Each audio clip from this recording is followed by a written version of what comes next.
ভগবানপুরে RSS এর শতবর্ষ অনুষ্ঠান, সেই অনুষ্ঠানের পরে সন্ন্যাসীদের ওপর হামলার অভিযোগ। আরএসএস এর শতবর্ষ উপলক্ষে আয়োজিত অনুষ্ঠান এবং সেই অনুষ্ঠানে সন্ন্যাসীদের ওপর হামলার অভিযোগ।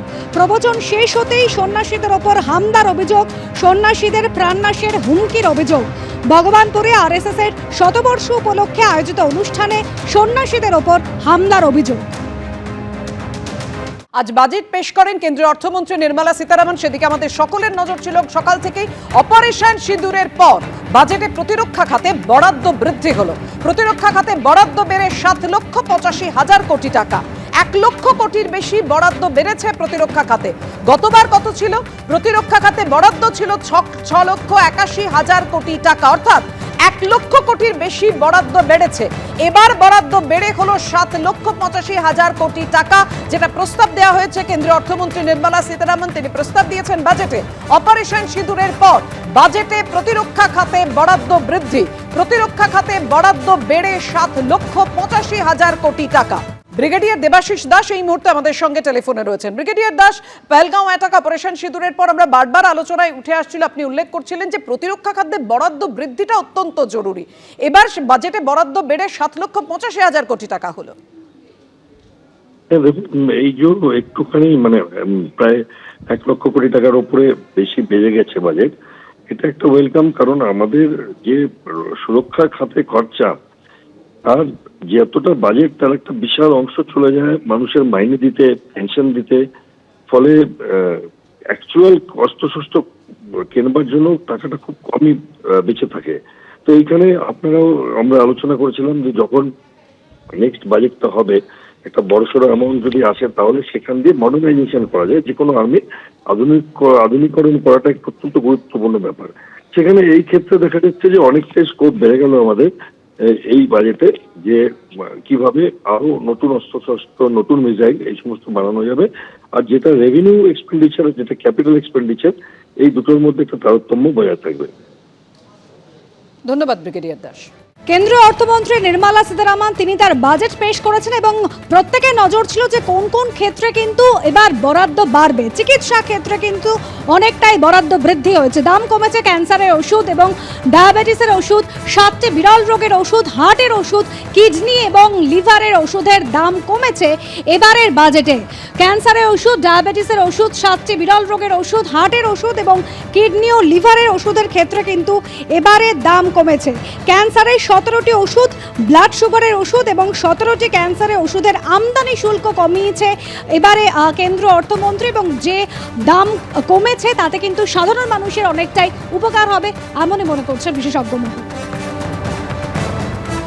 To rationalize the customs duty structure for goods imported for personal use, I propose to reduce the tariff rate on all dutiable goods imported for personal use from 20% to 10%.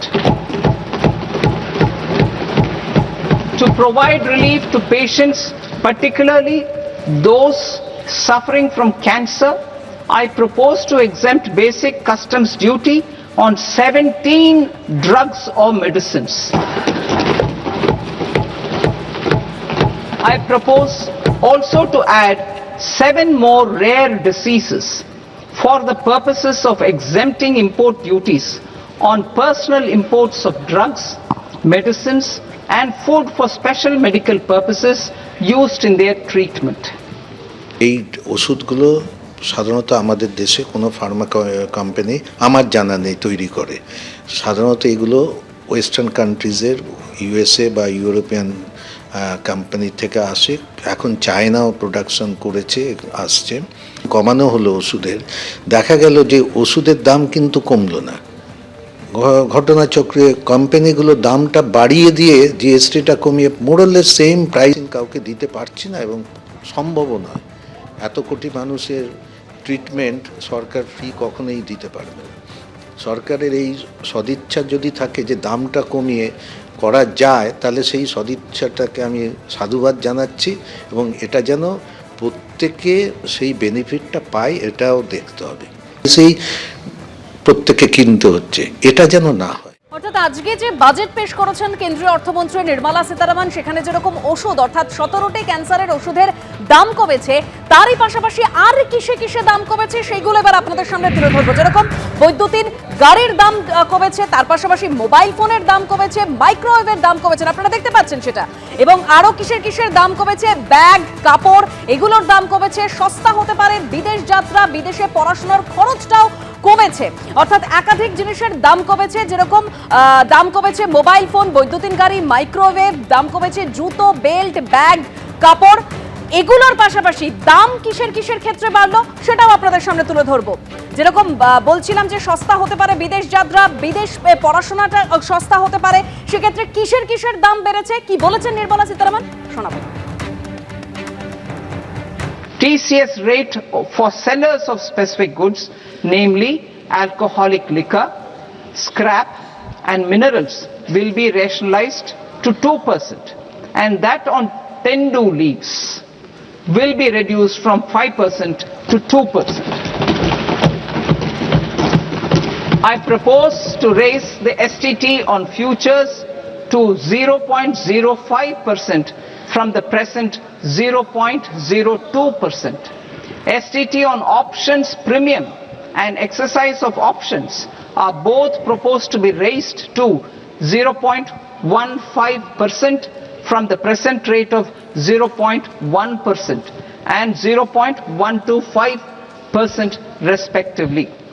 We reformed the taxation landscape for corporates in 2019 by providing them a simplified regime with lower tax rate so that they could productively focus on business rather than on claim of deductions and exemptions.